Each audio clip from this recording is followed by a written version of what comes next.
Hi నమస్తే అండి, welcome to our channel. ఇప్పుడు మనము మష్రూమ్ కర్రీ ఎలా ప్రిపేర్ చేయాలో చూద్దాం. ఒక బౌల్ తీసుకొని దాంట్లో హాట్ వాటర్ తీసుకొని దొడ్డుప్పు వేసేసుకొని మష్రూమ్స్ కూడా దాంట్లో వేసేసి కొంచెంసేపు అలా ఉంచేయాలి హాట్ వాటర్లో. తర్వాత దాన్ని వడకట్టుకొని చిన్న ముక్కలుగా కట్ చేసి పెట్టుకోవాలి.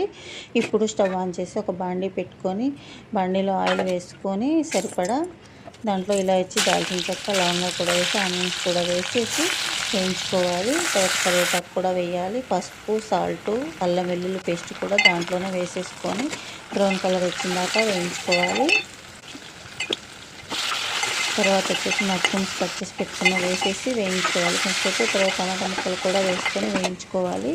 క్యాప్ పెట్టుకొని ఉడికించుకోవాలి. తర్వాత గరం మసాలా వేసేసి కొంచెంసేపు ఉడికించాలి. ఇలా చేసుకుంటే చాలా టేస్ట్ ఉంటుంది. మీరు కూడా ట్రై చేయండి.